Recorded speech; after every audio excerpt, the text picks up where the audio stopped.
Iki sing endi, Pak? Tobat, Pak. Sing endi iki lho iki Hudo. Kamas. Ora wis. Wis ora biayane akeh kok Mas Kamas. Rekoso. Wis trima ora wis. Sewu kalapatan Diagung Pangaksam. Sapa iki? Komuniseno. Sapa iki? Dalange apa? Udu. Ora biayane akeh kok Mas Kamas. Rekoso. Wis trima ora wis. Pahit wis.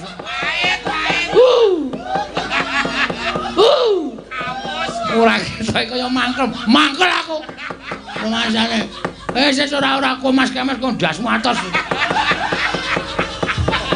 Lore kok ae kowe iki garwane Prabu Daryudana. Hei!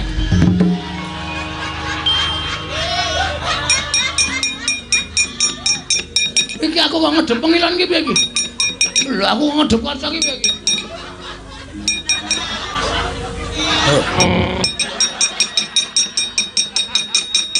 Iki sing endi, Pak? Tobat, Pak.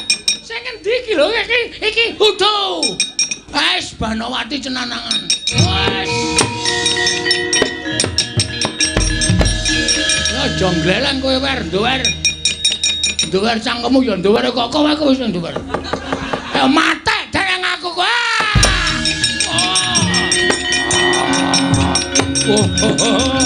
Wah, kula.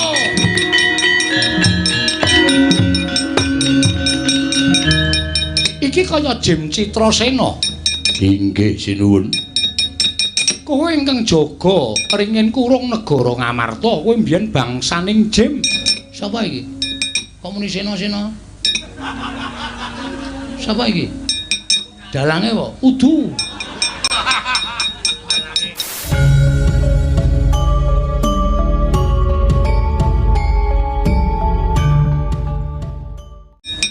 Dalange apa? Udu. Menungso rasa-rasa. Pancen panjalmane jajal. Waton garuk wae. Syukur kapusan kowe wingi ya medal kae. Ora apa-apa. Modar dening aku kowe ya arep modar tuthuk watu mapuru. Ora modar aja dundang Bagong. Aku ki Bagong. Wah, ora ngidoni. Banjur nekat ben kowe cerewet bae mate dening aku kowe.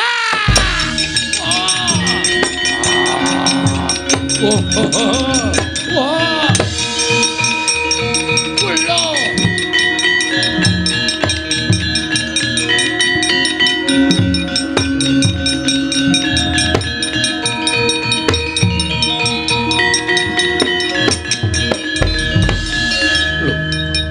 Iki kaya Jim Citrasena.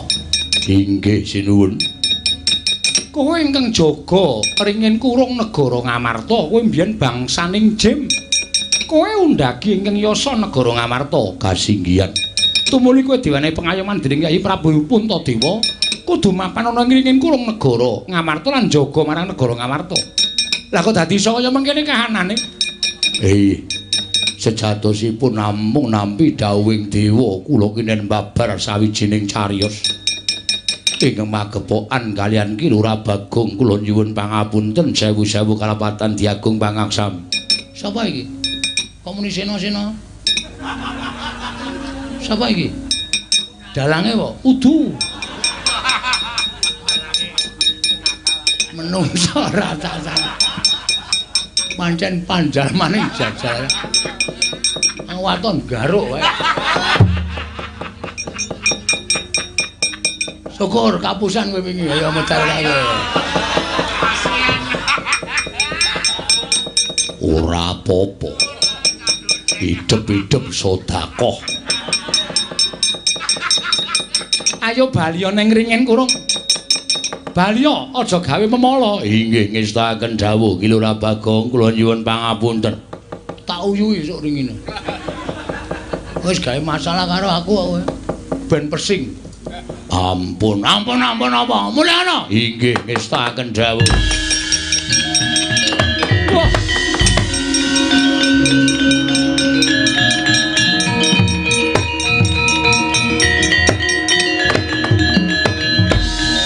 Bagong ayo mulih.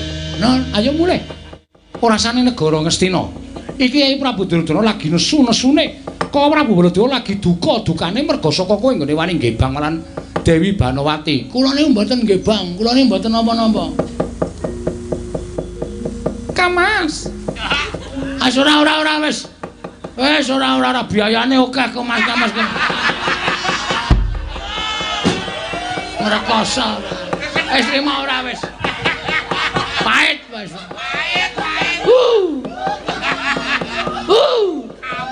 Ora ketok kaya mangkel aku. Rumasane. Wis ora aku Mas Kemas kok ndasmu atos. Ora kok ae kowe iki garwane Prabu Duryudana. Bali kaya wingi-uni. Ora usah nyenyamah marang asmane iki ora Bagong. Marai kucem asmaku. Marai elek asmaku. Mulih. Muara mulih tak obong ndasmu. Lho. Iki prameswari. Oh iya ndeng lali aku. Konjor.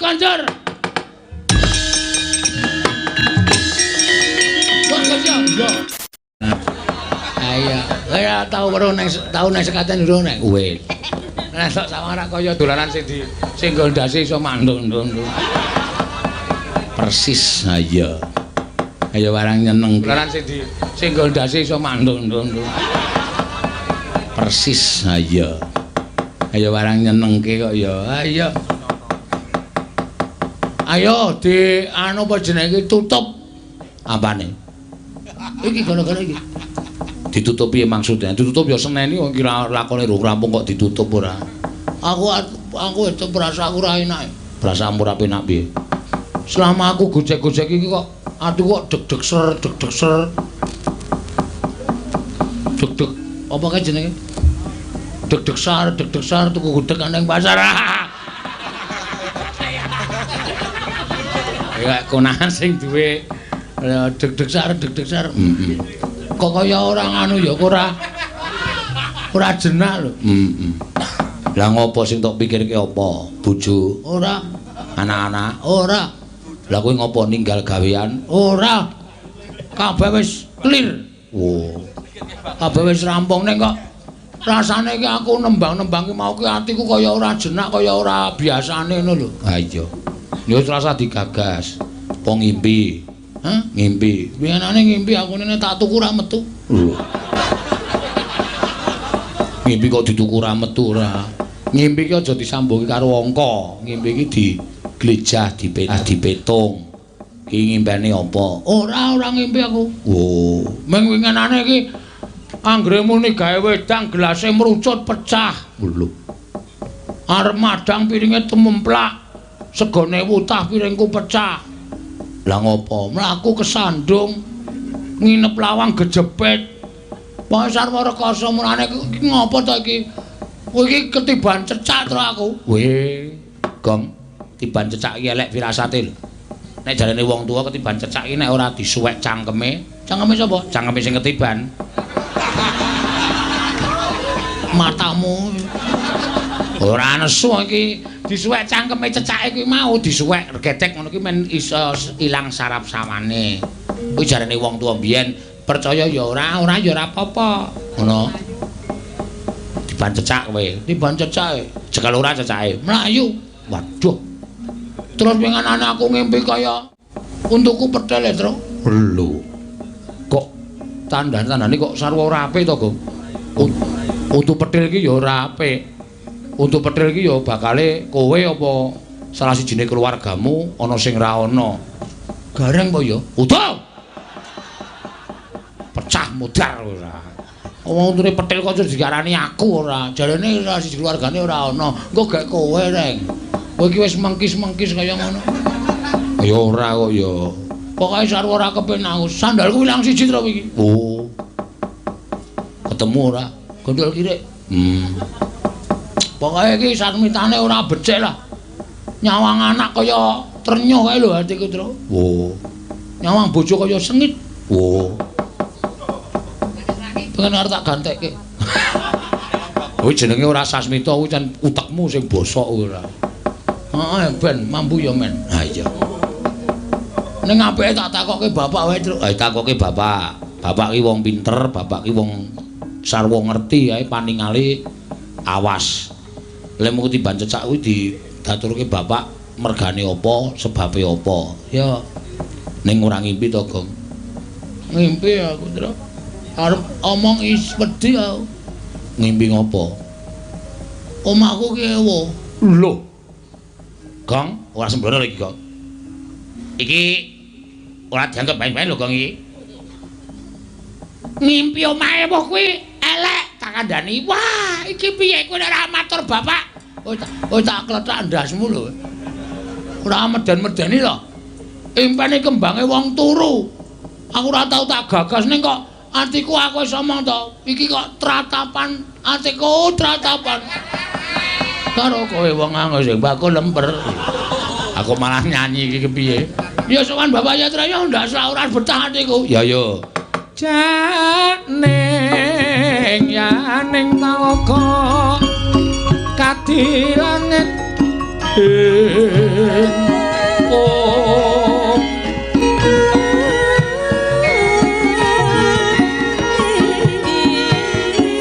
mambang antepaswa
Marikoten prayitna semuriris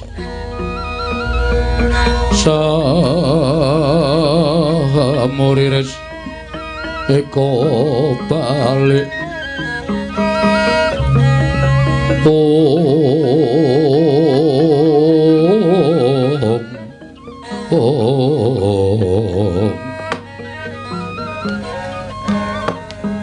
syukur tole dene kowe wis padha rampung anggone padha gegojekan. Nggih, Pak. Nggih, Pak. Ya mung kok raine Bagong kaya ora adat sabene. Ora sumringah ki eneng apa? Maturga, matura. Apa sing tok rasake mau daturke Bapak? Mboten wonten apa-apa, Pak. Kula bahagia, Pak. Tenan apa piye? Lahir batos. Mboten ajeng nggadahi raos sedih wong seneng niku tumrap kula sehat. Iya. Ora goro Lugong, rasa terus ndak ngebot-boti pikirane Bapak. Bapak ki wis tuwa. Nek aku ana masalah sithik aku matur Bapak ki pikirane ndak malah kekabotan, malah ora prayoga. Lah ning nek kowe sedih ngono kuwi ya dadine engko ora gayeng. Gayeng percaya aku to. Selagi masih ada Bagong, waduh, mesti tenang pokoke. Ya wis, nek ora gelem matur ngersane Bapak, ya wis. Nek ora ana apa-apa ya wis syukur. Lah, iki tak kandhani ya. Gandeng iki dinane nek ora kleru rak setu to iki. Nggih, Pak. Kewajibane awake dhewe kudu caos bulu bekti marang pepundhene awake dhewe para Pandhawa. Monggo pendak dina iki mesti eneng pasewakan agung, eneng sak patemon king gedhe ning Datulaya. Ayo padha nindakake kewajiban mengko ndak diantu-antu pundhenmu Pandhawa Panakawan. Semareka den prayetna samurires eka balik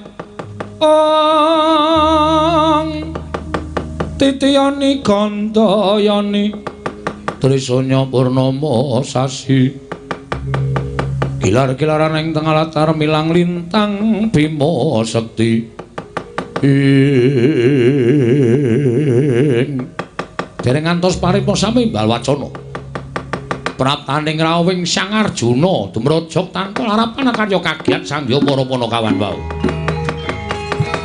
Semareka den prayetna semurires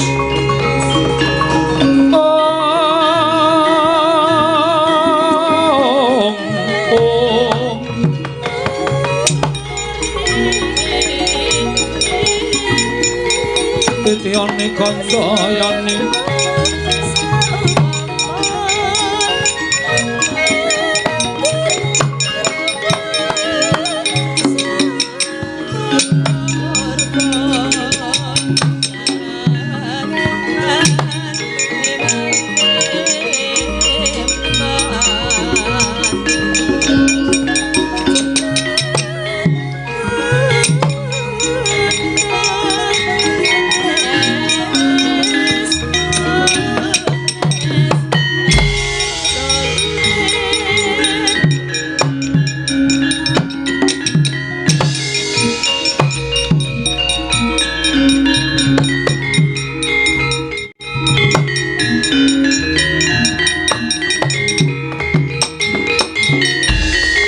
Mara Sang Arjuna esmanya kang kamanungsan kasrepan tingkahing mungsuniran padha kadang haywataya ndara kula bekti kula nggih Den Semar ndak tampa bekti kula ndara nala garing ndak tampa bekti kula nggih Gus iya Petruk ndak tampa bekti kula ndara enten apa kok tindake semu kesesa gawe kaget atine Semar Gus.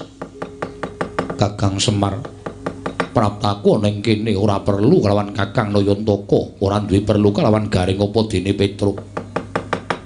Nanging wigatin aku mung pengin perlu karo Bagong. Anak kula Bagong pripun? Ora usah dadak takon sing werna-werna, Bagong kon maju kene.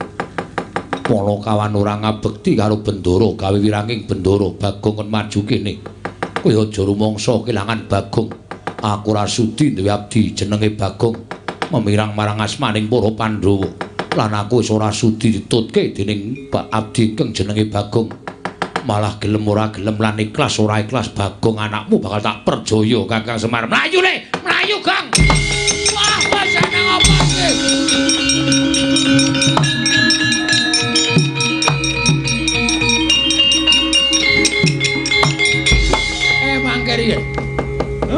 Perkara Bagong ajeng mang jur-jur kula manut kula nderek ning mang jelaske sik mang gamblangke perkarane napa lho Lah kok dadi sampeyan ajeng mentala kali anak kula.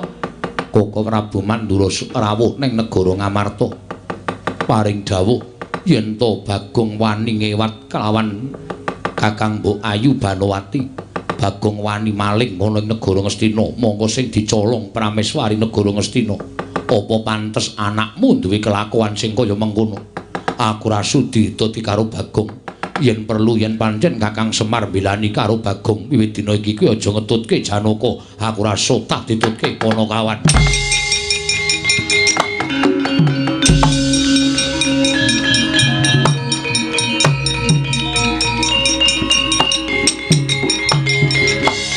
Kok iso ta, Pak? Monggo Bagong iki pirang-pirang dina iki ora lunga saka omah lho. Ya, Tru? Heeh. Bagong iki pirang-pirang dina iki pei karo aku. Diapure. Iki senengane kaya ngono kuwi. Lah iki sing nang kene iki ndaramu iki adat saben sok nampa wadule wong liya mongko tanpa di. Piye Petro? Mongko Ndara Janaka kae nek muni sengit karo wong nek ngoyak ora bakal leren nek rung kecekel. Wah, lah Bagong iki nasibe. Mula mau Bagong sambat awake dhewe ya truk atine deg-degsar mangan gudeg ning pasar. Lah iya apa iki numusi impene Bagong le ketiban cecak karo le untune potol siji kuwi. Mbok menawa iki Pak dinteni wae lakon iki. Lah terus ayo nang negara Ngamarta karo ngenteni babaring crita iki Nala Gareng.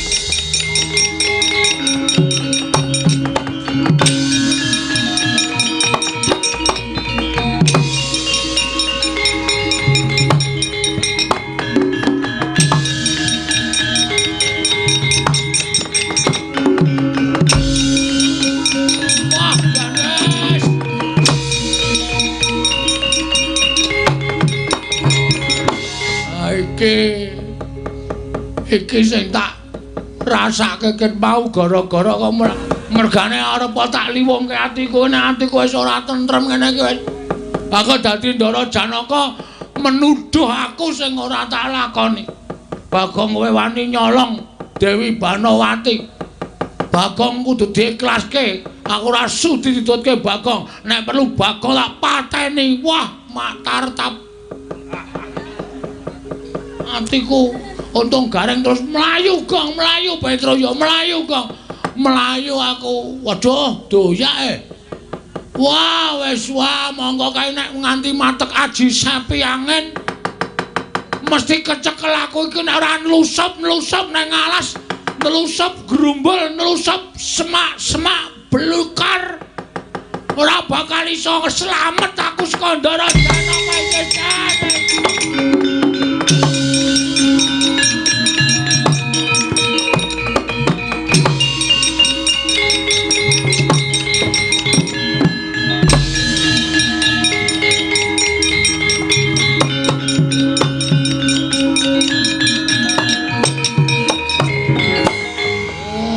Dewa. Lelakon kok kaya ngene to iki. Aku didakwa nyolong Dewi Banowati. Nek tenan ngono ora masalah. Sisan gawe. Ora. Walah wis monggo waduh kok gelis banget to le mlayu Ndara Janaka monggo nek mlaku mengipit-ipit.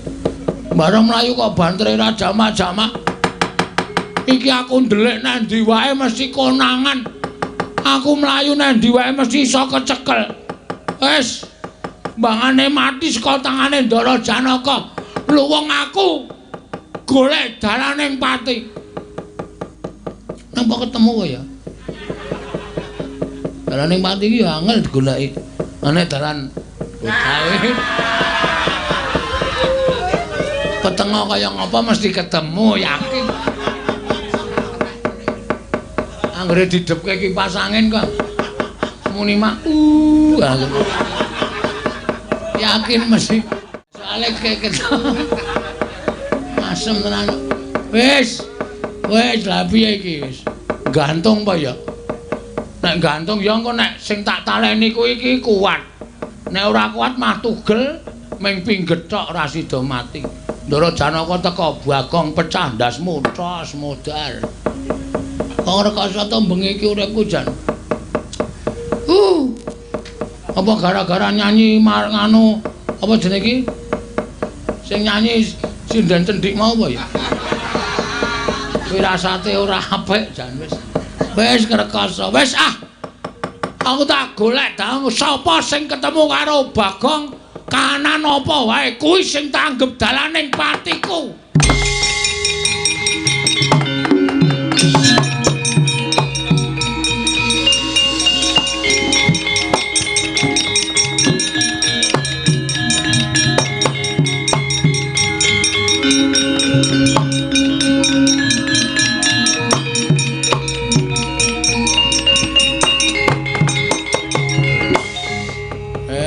Iki berarti dewa wis ngeparengake nek aku kudu ambyur ning segara. Rapang ning ombake gedhe segara kidul. Ning kok sepi ya yaene. Biasane kira ketang siji loro ki seteng sliri ngalor ngidul. Iki kok nyenyet. Do tutup. Oh alah. Ora ana pagerayu jejer-jejer. Wis tumung kula bapa ngakasa ibumu Prastiwi. Nek ora tak cemplunge wis tak niati pokoke mbane aku urip doya-oya ndara Janaka ming arep dipateni mbuh salahku apa luputku apa. Dewa kula nyuwun pengayoman dipun bikakaken lawanging kasuwargan. Nek jare wong lalu ki matine ora nyemplung swarga. Aku njaluk dibukake. Nek dewane pangsulan kuncine ilang. Bacilaka iki mana ora iso dibuka, ora iso ndendek ning terserah wis ben. Nyemplung terenging samudra Kilura Bagong. Mugi-mugi dados sarana seda kula kanthi Kusnul Qadim. Dinampa dening pangawasane Kakang Murwedat.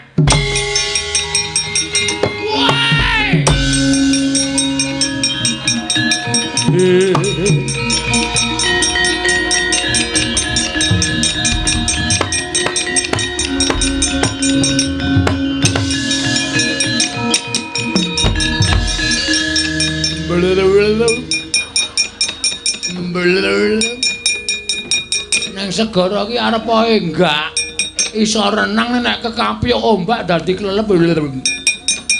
Diantran yo. Oh, yes.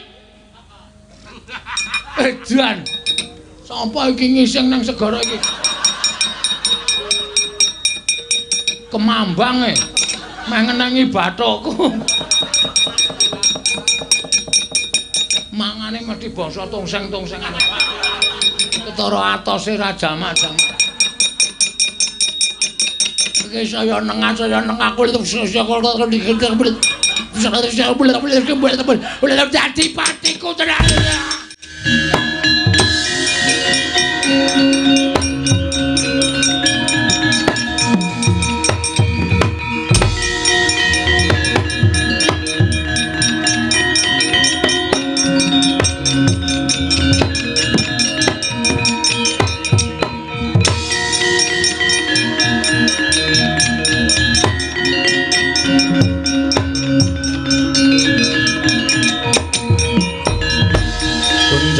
Kanjeng langit kelap-lapaton lir kincanging risang mawe gandrung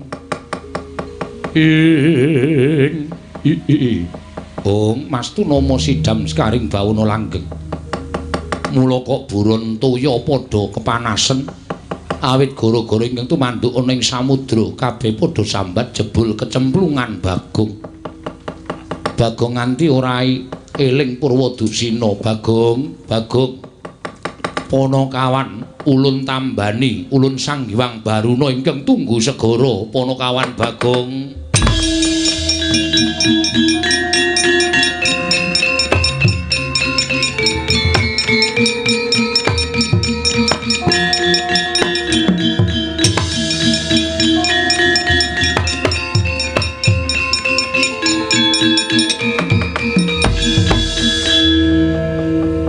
Bagong, sapa iki kok ana sidat? Sidat Ulun kuwi mboya sidat. Sidat pleklat sekadat jluntut sentil. Sampean sapa sing tunggu segara wae?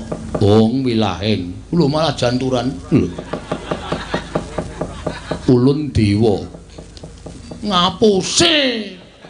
Dewa kok ula. Iya, dewa kuwi ora mawas menungsa, ora mawas kewan, ora mawas jin. Ingkang wis katarima uripe bisa didadekake dewa. Serius? Iya.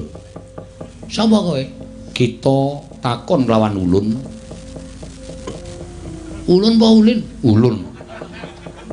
Ulun Sang Hyang Baruna. Jenenge ulun apa Baruna? Ulun kuwi aku. Lah iya, aku wis ngerti. Aku ki ya berarti ya termasuk ulun, dudu. Kowe kuwi kita. Aku kita, kowe ulun. Iya. Piye maksude ulun? Lho. Maksudmu ngene, Bagong, kita ulun jarwani. Heeh, piye lun? Heeh, piye lun? Ulun ki Sang Hyang Baruna. Wis ngerti kok tak pelurut pedhetmu kowe. Kita ora kena ngoko, kita kudu basa. Ah menungso karo ula kok mbasani ula. Tenan bungahi ulun dewa. Hah? Dewa, dewaning samudra kuwi ulun. Wo, tegese sampean ku sing tunggu samudra. Iya. Ulun Bathara Baruna. Iya. Kok kula iso ning jero banyu kaya bernapas teng daratan saka daya ulun. Wo, mekaten. Iya. Bagong, nun. Ngopo kita kok golek dalaning pati? Sampeyan jare dewa kok dadak takon. Dewa niku ngerti sadurunging winarah. Ngerti lelakoning menungsa. Kok dadak Bagong, kita kenapa kok golek dalaning pati? Kok ya golek dalan sing kepenak wae Bagong. Kena ngopo? Mergo ora ndek biaya. Kita kuwi sembrono. Ulun ngerti apa to sababe kita golek dalaning pati. Sebab apa? Sebab kita dioyak-oyak kelawan bendoro kita. Sapa? Janaka. Apa sebabe kok aku dioyak-oyak? Mergo kita diarani Nyolong Wara utawa Dewi Banowati. Terus asline pripun Pukulun? Asline kula tak takon, monggo kula ora nglakoni lho Pukulun. Asli kula ora tumindak sing ora sak mestine. Arepa rupa kula elek niku aja nganti pakarti kula elek. Rupa elek kena, ning saisa-isane pakarti kula sing apik, sing becik. Iya, kita bener. Terus pripun iki? Cara jalan keluar pripun? Ngene wae. Ngono, ngene. Ulun kita dandani. Wujud apa? Aku mau nek wujud wong elek. Aku wis elek didandani elek. Wujud Brahmana. Pendhita ning enom. Ya, enom. Ulun manut lan jeneng kita. Wis gawe dandani? Ya. Ulun bakal paring busana kelawan jeneng kita. Ya, siap. Ulun melu kita malu malah panjenengan ulun. Ulun melu kita apa kita melu ulun? Sing positif dewa kok mencra-mencre. Kita melu ulun. Nah, ngono. Nek kita melu ulun sengsara kita. Ulun nek uripe plendas-plendus kok ngejak wong. Yo, kene ulun dandani. Ngestakaken dawuh Pukulun, manjing lan panjenengan ulun. Monggo Pukulun.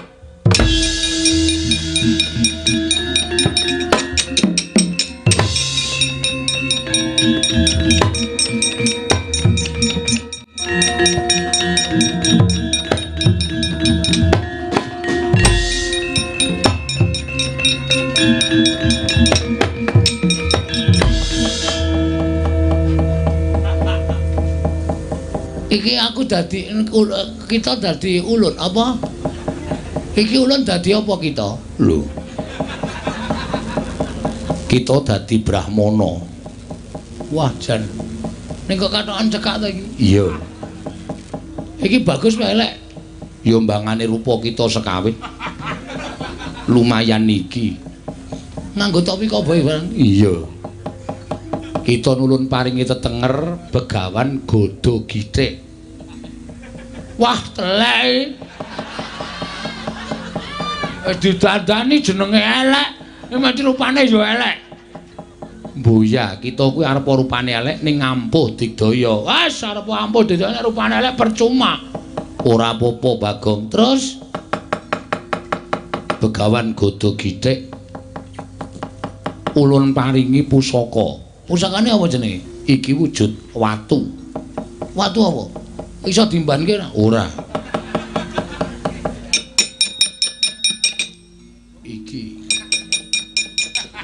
Pucukane ampuh iso nggo nyangking apa-apa. Dan cendeli anduk mesti sing bergengkeng. Cendeli anduk dengkul kita. Pucukan kok rosane kaya ngono ya. Diantenan kok anggo nggotong watuke kuat e. Nggon aku ki wah wis ora. Wis ora sentosa meneh wis. Aja kok cendeli anduk. Cendeli kathoke medhon. Kita kuwi lembuke kurangan. Asli kuwi aku ora golo. Fakta. Iya, iya.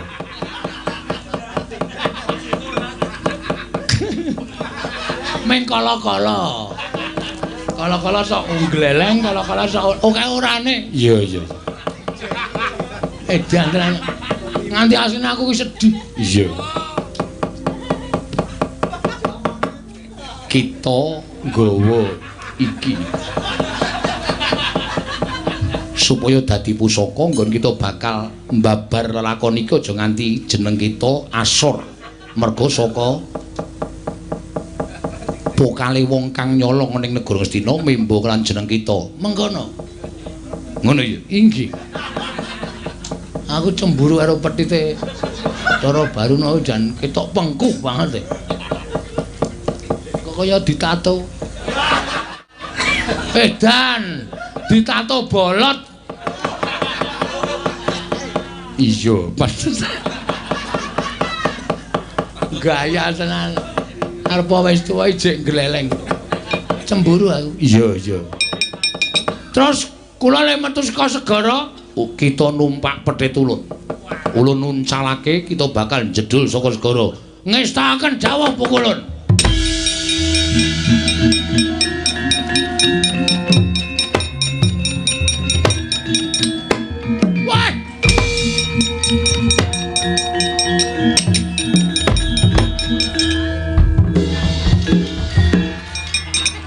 Ngopo kita kok bali? Watune kari goblok.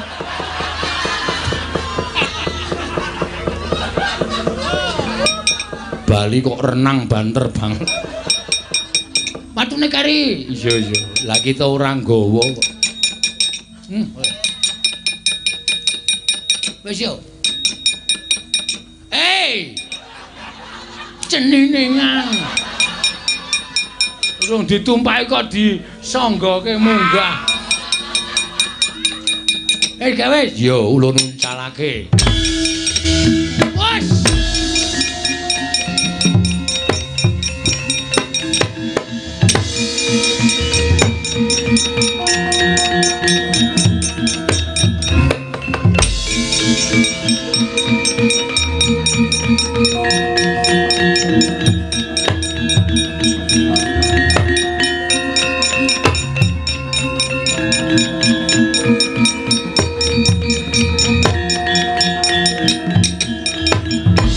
Gunjang Kanjeng langit kelap-lapaton lerken sanging risang mawe gandrung Arjuna wonten paring adhau kesusu kaselak ngrampungi perkara nanging gak tanpa pitung liripun kados pundi dene paduka paring dawuh mekaten ndak sawangska kadohan kowe arep merjaya Bagong merga rasamu mangkel atimu kebranang nalika Kakang Prabu Pandura paring dawuh yen to Bagong wani dadi duratmaka ning taman negara Ngastina Bagong sampun boten pantes dados batur negari Ngamarta sampun boten pantes dados Panakawan negari Mangarta kula sampun boten badhe sagah dipuntutaken Panakawan kosek to aku tak takon karo kowe nek nganti Bagong ora tumindak Terus kowe wis kebacut mateni Bagong Stranata oyak-oyak Bagong nyemplung segara.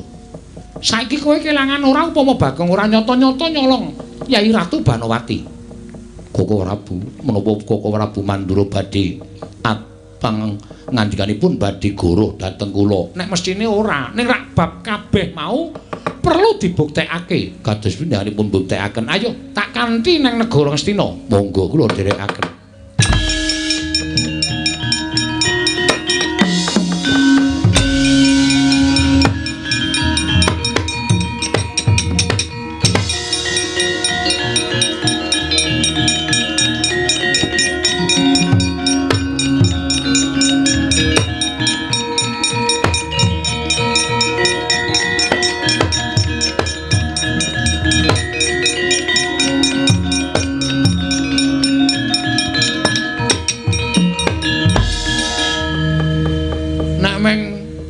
Yang-yangan nang taman iki suwe-suwe jelek ya. Inggih.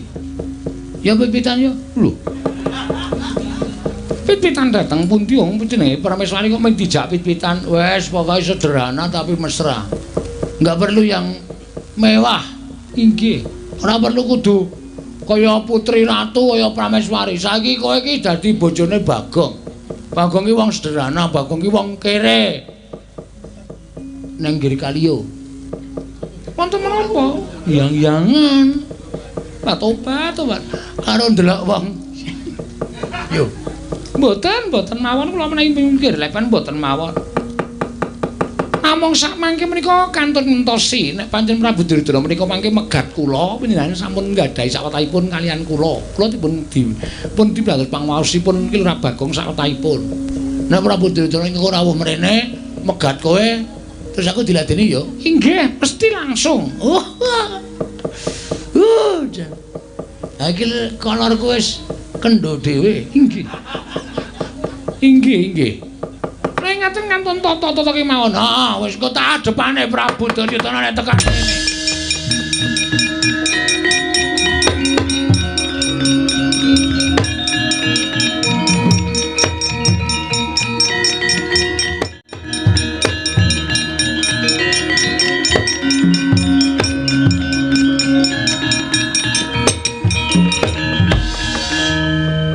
Lah nyata ngono kok Janaka kasinggihan menungso ratatanan ketoke nyemplung segara jebul malah mrene.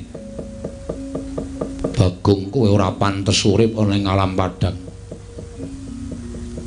Sinuwun Ndarawati. Iya Bagong. Nggih. Ndara Janaka ora caturan. Ora caturan ya wis. Tobat. Piye kowe karo Janaka piye? Kelain hati, bagus kono. Ada bandhe karo aku ya ora ana apa-apane. Monggo nek kowe arep pindah ning atine Janaka ora masalah. Sengitra Duryudana ning Trisitresna karo Janaka ya percuma aku le ngeboti karo kowe. Mboten tetep pawarten jenengan. Bagus kono lho. Mboten mau bagus nek gerus. Lu ngelek ning gawe tentrem. Bagus. Kakang Bu rasa disauri. Kakang Bu, aku ora seneng karo kowe. Kakang Bu kok ngendika kaya ngoten? Jelas. Jalanipun menapa? Jalane aku wis ora tresna. Aku milih Bagong mangane kowe. Kowe bagus ning empuk. Mah. Ora gelem. Inggih sagah. Kowe bagus ning empuk. Edian.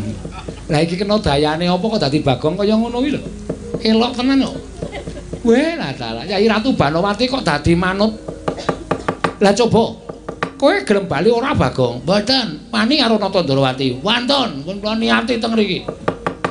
Yen kowe tak tamani senjata cakra mestine kowe tekaning mati. Mang tamake nek nganti kena mati mula meguru karo sampean Sinuwun.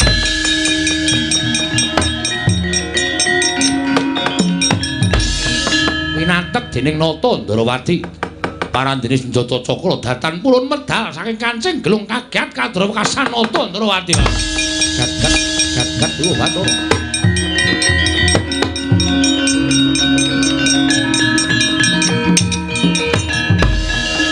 Janaka wonten paring adhawu. Lah kok dadi Ndata Cakra ora gelem metu saka Kancing Gelung? Mongko wis tak dhawuhi sarana batin. Oh, modal ora kowe. Iki aku gleleng tenan lagi. Wah, iki aku nek nganti iso kelakon dhawuh karo Dewi Banowati, Duryudana tak lengserke aku dadi ratu nang Ngastina. Ratu kejem Prabu Firaun. Kowe iki kok njur arep dadi ratu jahat ki arepmu piye? Menawi pusaka mboten tumama, Bagong ketiban tangane Janaka pisan ora pecah sirahmu. Janaka ora pamer le ampuh kowe rumasane.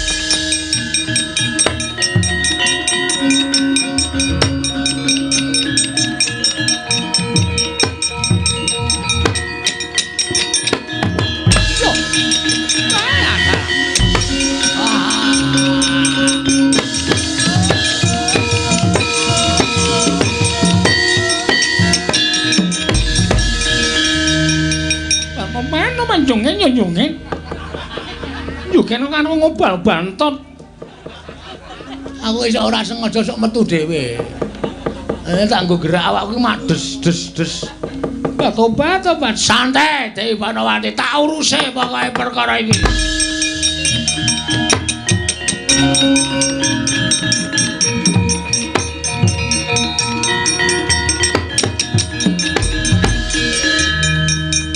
Iki ora sebaene. Boten sebaenipun kados pundi? Nek blegere pancen Bagong, ning kok aku Cubriya. Seneng Ngastina iki dudu Bagong. Sanes Bagong kados pundi? Ora percaya? Ayo tak goleki jago.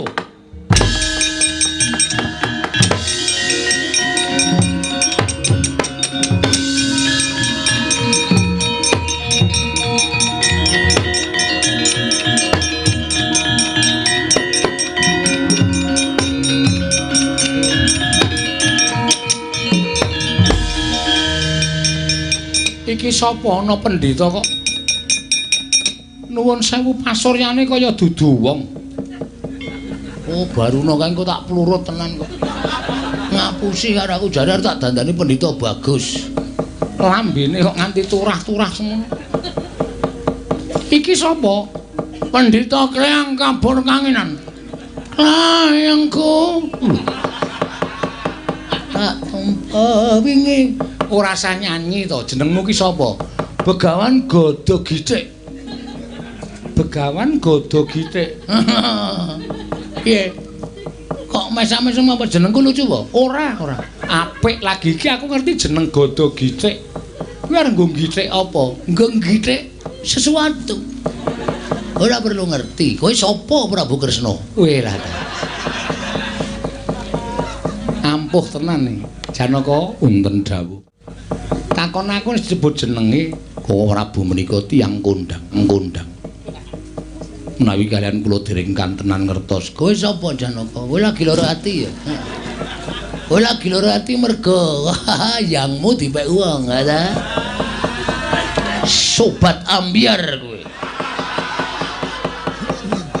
Ora usah wedi citra ing janji, jogeti wae. Santai. Kaya jagati ming sak godhong jati wo jembar kuwi. Anu sak godhong kilor. Sak godhong kilor. Heeh. Maksudnya kedatanganmu ada apa? Ora iki Janaka iki kok ana pendhita kok lucu lho. Omongane iki sarwa guyokake. Aku njaluk tulung. Nek njaluk tulung tak tulungi, nek njaluk dhuwit aku ora duwe. Aku njaluk tulung karo kowe. Heeh. Aku kuwi duwe mungsuh. Jenenge Bagong. Lho. Bagong? Iya. Bagong kok wani ngepek utawa wani kurang ajar karo Dewi Banowati ki ora wangun to? Ora wangun. Lah nek kowe iso mateni Bagong sing eneng negara Ngastina kae, kowe njaluk apa-apa tak turuti. Wis to aja kuwatir. Kowe njaluk apa-apa tak turuti. Njaluk kon nyutke cangkemmu tak turuti kok. Apa kon nyutke matamu sing kaya ndok dadar? Kita ngerti karo aku gitu. Ora masalah. Nendi sing jenenge Bagong? Eneng kono kae. Aku njaluk tulung. Ora nulungi kowe. Aku nulungi Prabu Kresna. Ora sudi nulungi karo. Buat apa? Macem-macem. Tak tulungi Sinuwun Dwarawati. Iya. Begawan godho githik. Heeh. Apa kowe? Tumindak ora tau dipikir. Nganti nasibku ketoyong-toyong koyo ngene. Nganti aku nyemplung segara. Waduh.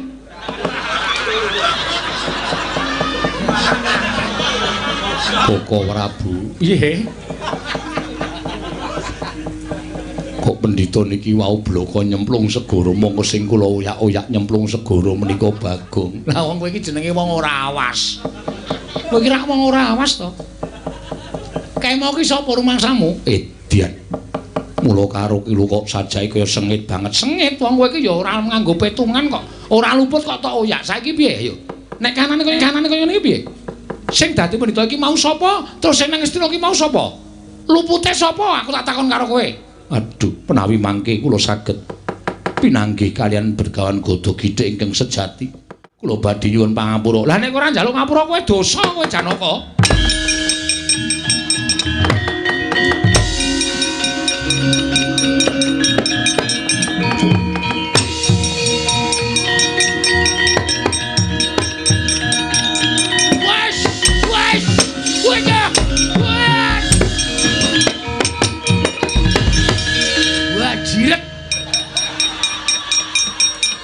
Iki sing marai aku kenang masalah. Setan tenan. Lho sapa iki suarane kok padha karo aku padha wae. Wah, lah persis tenan. Setan ratatanan. Sawa Begawan Godho Githik. Kowe sapa? Aku Bagong ngandel ora. Tobat. Pengen wonten menapa? Iki lho, ana kere munggah ning Taman Sari. Kere matamu kowe. Tobat. Iki suarane kok padha lho, Padha wae. Anggep sak penae dhewe. Menika terus mundur diajeng mul. Aku disayang sik. Weh. Kowe kok melu nyayang aku? Aku pengen Wah, sena. Arep ngopo? Kowe ora gelem baleke Dewi Banowati karo ing kawogan mungsuhe Begawan Godho Githik. Gulung keti kowe. Wah! Wes! Wah!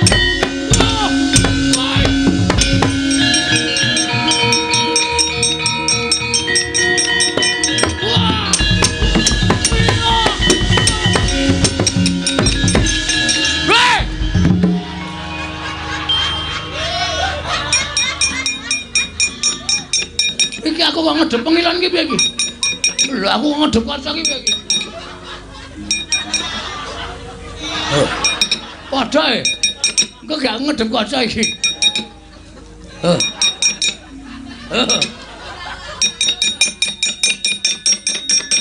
Wah, janda kowe. Tobat. Wah, ngedeng kok padha diajeng, guys. Diajeng garwane mbok. Hei. Iki sing endi, Pak? Tobat. Sing endi iki lho iki utuh. Wis Banowati cenanangan. Banowati ngawur wae. Ora waton mek kowe Banowati. Tobat malah bingung aku luweh. Iki sing marai aku putus cinta nang kene. Oh, lah menungso ora tatanan. Kok ya ditreneng abang ki nyolong nendi. Ora kathokku tak pepe winginane to.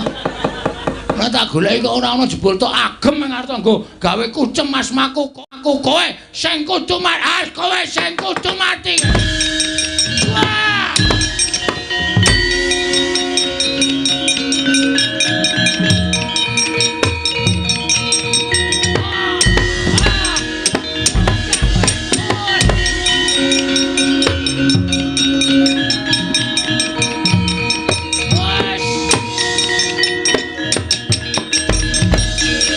Jongleleng kowe nduwer cangkemmu ya nduwer kok kowe wis nduwer. Mangkel aku ora. Arep apa kowe? Tak idak kowe. Modar dening aku kowe ya arep modar tuthuk watu mapuru. Ora modar aja dundang Bagong. Aku ki Bagong. Wah, ora ngijoni. Banjur nekat ben kowe cerewet bae mate dening aku kowe.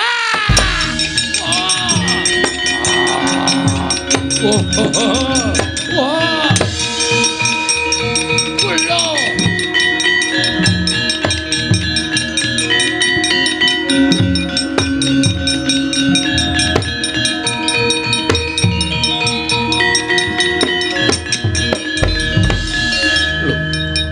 Iki kaya Jim Citrasena. Inggih sinuwun. Kowe ingkang jaga ringin kurung negara Ngamarta, kowe mbiyen bangsaning Jim. Kowe undhagi ingkang yasa negara Ngamarta Kasinggihan. tumuli kowe diwenehi pengayoman dening Kyai Prabu Puntadewa kudu mapan ana ing ringin kurung negara Ngamarta lan jaga marang negara Ngamarta. Lah kok dadi iso kaya mengkene kahanane? Sejatosipun namung nampi dawuhing dewa kula kinen babar sawijining cariyos. Ingkang magepokan kalian Ki Lurah Bagong kula nyuwun pangapunten sewu-sewu kalapatan diagung pangaksam. Sapa iki? Komunisena. Sapa iki? Dalange po? Udu. Menungso rasa-rasa. Pancen panjal maning jajal. Waton garuk wae. Syukur kapusan kowe wingi ya medal kae. Ora apa-apa. Idep-idep sedekah. Ayo balya ning ringin kurung. Balya aja gawe memala. Inggih ngestaken dawuh Ki Lurah Bagong kula nyuwun pangapunten. Tak uyuhi sok ringine. Wis gawe masalah karo aku kowe. Ben persing. Ampun apa? Mulih ana. Inggih ngestaken dawuh. Wah.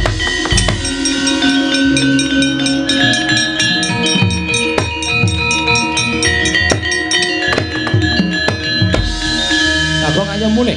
Non, Ayo mulih. Ora sane negara Ngastina. Iki Kyai Prabu Duryudana lagi nesu-nesune. Kok Prabu Baladewa lagi duka-dukane merga saka kowe nggone wani Gebang lan Dewi Banowati. kula niku mboten nggih, Bang. Kula niku mboten napa-napa. Kamas. Ora wis. Wis ora biayane akeh kok Mas Kamas. Merekoso. Wis trimo ora wis. Pait wis.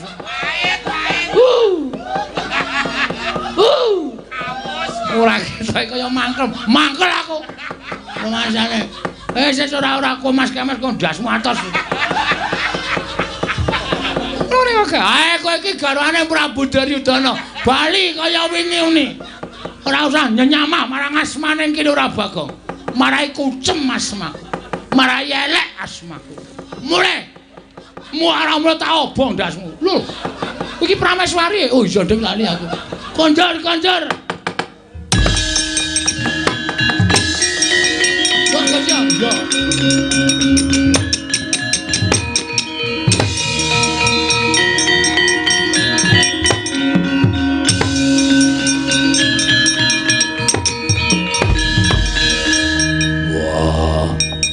Jlamprong tumindak ora nganggo petung. Bejo dene Kresna kakangku iso madhangake lelakon jebul Jim Citrasena sing gawe lelakon ning negara Ngastina. Mung kepengin ngapokake marang Prabu Duryudana. Dampyak lakuning Kurawa sifat barat saka kene.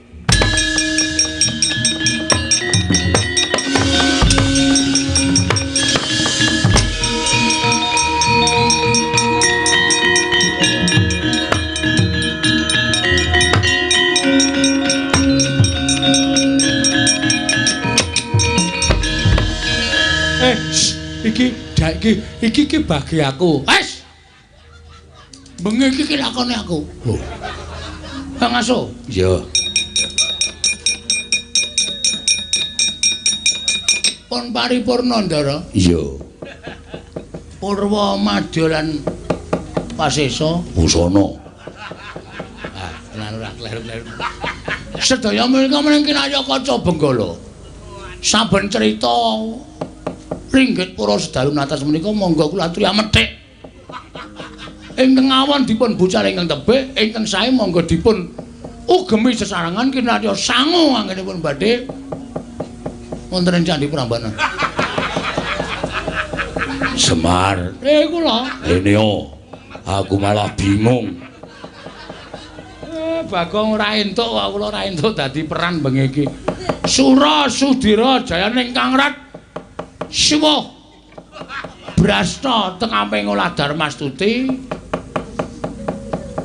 Kinarya Sesanti Jaya Wijayanti kalih sing sambikala cinakena karo para Jawata. Suminten bakul tela. Bali sore wae mergo ora payu lho.